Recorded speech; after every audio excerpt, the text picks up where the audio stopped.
Let's take a look at a basic but very important component of healthy communication. It is a simple formula I like to call intent versus receipt. Any individual who sends a verbal message intends for it to be received by another individual clearly, so that it is understood. In order for that to be successful, there are specific actions and responsibilities that must be taken by both parties involved in a conversation. To further understand the intent versus receipt formula, here is a video.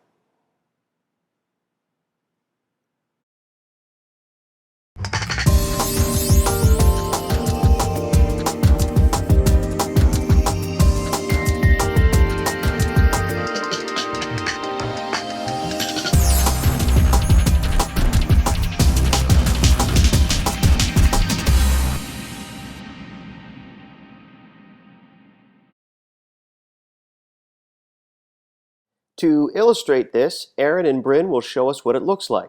Let's imagine that Bryn represents our sender and that Aaron represents our receiver. Bryn intends to convey a verbal message that she wishes to be received by Aaron clearly and concisely. The ball will represent the message. To illustrate that the message has been received the way in which it is intended, the ball will need to be caught by Aaron without dropping it. Here we go.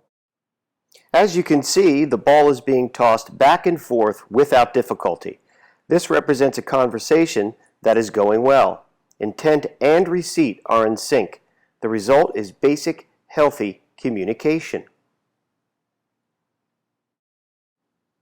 Breaking it down even further, let's imagine that Bryn wishes to toss the ball to Aaron, but Aaron is looking around and not paying attention. What does Bryn need to do first before tossing the ball? Bryn needs to call out to Aaron respectfully. Bryn needs to notify Aaron that the intent is to have Aaron attempt to catch the ball. Now that Bryn has the attention of Aaron, what are some of the things Bryn is responsible for as the sender so that Aaron has a decent chance of catching the ball? Well, we have already established that the sender respectfully addressed the receiver and lets the receiver know that the ball is going to be tossed to her. 2, the sender needs to toss the ball in the direction of the receiver. And 3, the sender needs to toss the ball gently to the receiver. That's right, toss the ball directly and gently, just like your words. If the sender throws the ball gently, the receiver is more likely to catch it. In a conversation, if the sender presents words directly and gently, the receiver is more likely to listen and comprehend the message as it was intended. The receiver also has some responsibility within the intent versus receipt model. These responsibilities include receiver needs to pay attention to the sender, and the receiver needs to make an attempt to catch the ball. What you have just seen is an example of the intent versus receipt formula of communication at its best when everything goes smoothly. When this formula does not go smoothly, it might look like this. As you can see, Bryn once again is the sender and is about to toss the ball. But this time she looks different. She is angry. As she tosses the ball, it looks different that way too. If the ball is thrown rapidly, the receiver is both less able to catch it and more likely to be hurt by it.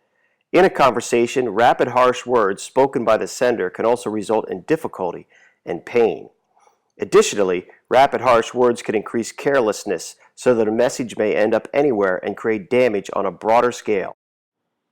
In addition to anger, another emotion can equally affect the intent versus receipt formula in a negative manner.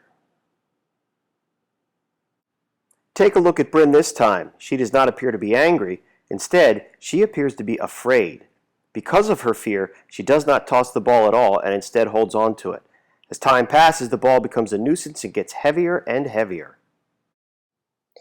As a result, Bryn will not be able to use both hands when she needs them, and her energy will diminish as the ball weighs her down. This is what happens when fear affects our ability to communicate. The two emotions of fear and anger can have a devastating effect on healthy communication and are also a primary reason why difficult conversations never get started when they need to or fail miserably after they have begun. Now that we have taken a look at the intent versus receipt formula, we will now focus on fear and anger in order to truly understand why emotions matter.